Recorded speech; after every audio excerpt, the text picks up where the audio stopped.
sujet du jour, c'est l'hébergement chez les personnes autistes, plus spécifiquement dans le contexte de la crise du logement actuel au Québec. Le logement, c'est vraiment la pierre angulaire de la vie d'une personne. Et la plupart des gens mettent une part considérable de leur budget dans l'habitation. Et le budget que tu peux mettre dans l'habitation, ça dépend de l'endroit où tu travailles. Ça va jouer aussi sur le fait comme, est-ce que tu es capable d'occuper un emploi ou un emploi à temps plein? Si tu n'es pas capable d'occuper un emploi à temps plein, est-ce que tu reçois des aides à l'invalidité qui te permettent d'avoir un revenu stable? Pour les personnes autistes, en plus de tous ces éléments-là, il y en a d'autres qui s'ajoutent parce que quand tu es autiste, tu as des besoins particuliers et ce n'est pas tous ces besoins-là qui sont reconnus. En ce moment, il y a très peu de soucis disponibles pour aider avec les particularités sensorielles, alors qu'on sait que ça a un impact significatif sur la vie d'à peu près 80% des adultes autistes québécois. C'est un élément qui ressort souvent les particularités sensorielles. Mais ça, c'est pas pris en compte dans l'aide. Donc, une fois que j'ai fait cette intro-là, je pense que je vais pouvoir compliquer. Ah, ouais, tout qu'un lapsus. Commençons par la fin de ce titre-là. Crise du logement. On est dans une crise du logement au Québec, c'est indéniable.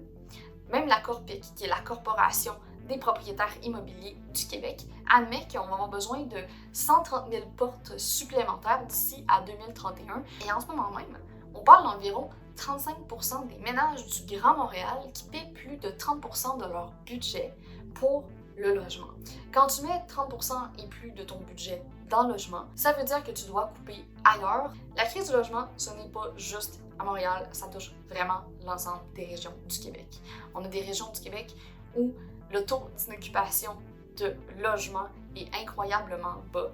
On parle d'endroits, de régions complets comme le Saguenay-Lac-Saint-Jean qui est à moins de 1% d'inoccupation de logement.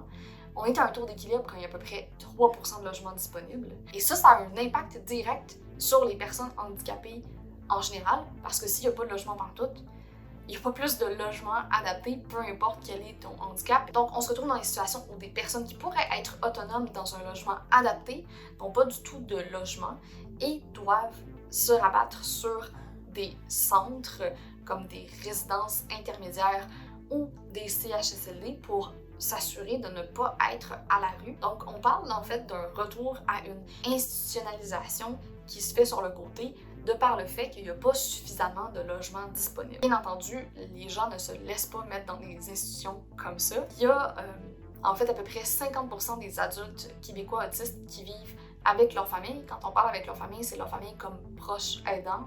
Ils vivent avec leurs parents, ils vivent avec leurs frères et leurs sœurs.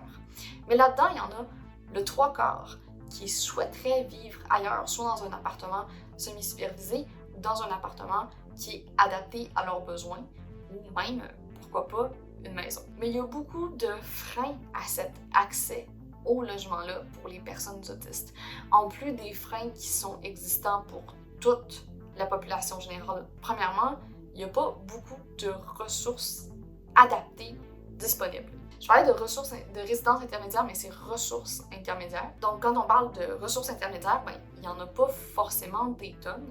Il faut remplir certains critères pour y avoir droit. Et il n'y a pas vraiment de ressources adaptées à des personnes autistes qui ont la capacité de faire leur petite routine du quotidien et d'avoir un projet de vie tel que occuper un emploi et avoir une famille, mais qui auraient besoin de soutien à côté, par exemple dans leurs tâches administratives ou pour des éléments comme aller faire son épicerie. Les personnes autistes adultes, pour être bien dans leur logement, ont besoin d'éléments particuliers. On parle, en fait, les personnes veulent avoir particulièrement un sentiment de sécurité dans leur appartement, que leur intimité soit respectée. C'est super, super important. Les personnes autistes ont besoin aussi de logements qui sont abordables et qui leur permettent d'arriver, peu importe leur budget, peu importe qu'ils aient des aides d'invalidité ou qu'ils aient un salaire de salarié à temps partiel. C'est aussi important pour les personnes autistes d'avoir une bonne communication avec le propriétaire et ça, c'est un énorme enjeu. Ensuite, les personnes autistes ont besoin d'un appartement qui est insonorisé. C'est absolument important et j'ajouterais qu'il y a des sonnettes qui sont adaptées. Dans l'étude, il parlait vraiment d'insonorisation. Ne pas entendre les bruits à l'extérieur.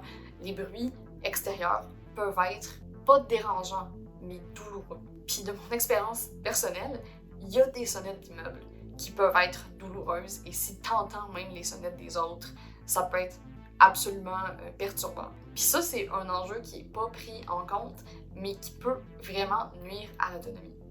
Les demandes des personnes autistes ne sont pas des caprices. C'est vraiment important de trouver un moyen d'aménager l'environnement, au moins l'environnement de l'appartement, que la personne soit autonome et qu'elle puisse faire son projet de vie. Maintenant, qu'est-ce qui existe comme ressources en hébergement pour les personnes autistes? Il y a 6 grandes catégories d'hébergement qui peuvent être disponibles. Il y a les ressources intermédiaires qui sont des chambres ou des appartements semi-supervisés. Il y a des ressources de type familial.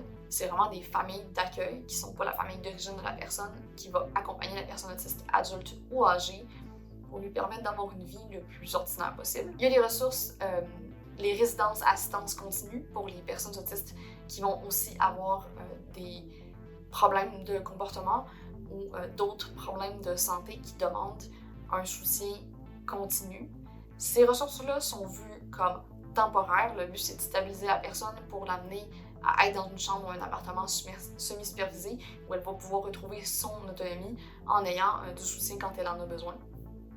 On parle aussi de logements privés qui sont liés au réseau de la santé, avec des organismes communautaires, des organismes de charité qui vont avoir un logement privé qui vont permettre à des employés du service du réseau de la santé et des services sociaux de venir donner du soutien aux personnes sur place. Il y a aussi les centres d'hébergement et de soins longue durée, mais les centres d'hébergement et de soins de longue durée ne sont pas prévus pour des personnes autistes adultes qui voudraient faire leur projet de vie.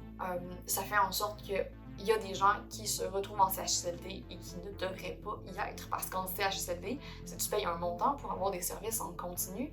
En fait, l'objectif de ces centres-là, c'est de donner des soins médicaux dans le milieu de vie de la personne et il n'y a pas d'espace qui est fait dans les CHSLD pour que la personne puisse faire son projet de vie. Ah my god, c'est décourageant. Donc on peut constater que la situation du logement pour les personnes autistes est particulièrement précaire, alors même que la situation du logement en général au Québec est précaire. Il n'y a pas de solution vraiment dans cette vidéo-là, à part de considérer que régler la crise du logement en général améliorerait par la bande la situation des personnes ayant un handicap et la situation des personnes autistes, en faisant juste en sorte qu'il y ait suffisamment de logements abordables disponibles et des logements qui sont variés dans leur configuration pour permettre à tous et à toutes de trouver un lieu de vie qui leur convient. Et aussi qu'il y a un besoin de développer des programmes ou des types d'hébergement qui conviennent aux personnes autistes et qui leur permettent de faire leur projet de vie. Et je pense plus particulièrement à avoir des ressources qui donnent du soutien pour l'autisme, en même temps de permettre à la personne de développer sa carrière, d'avoir une famille, de faire du bénévolat et de ne pas se servir du projet de vie de la personne et du fait qu'elle est capable d'accomplir son projet de vie pour dire « eh bien, tu n'as pas besoin de service ». Voilà, dans un prochain vidéo, peut-être que je regarderai des super projets cool qui ont été faits en hébergement pour un petit peu surmonter le moral. Si vous connaissez un programme social qui existe, ou si vous avez des idées sur comment est-ce qu'on pourrait en implanter un, écrivez-les en commentaire, ce serait vraiment génial.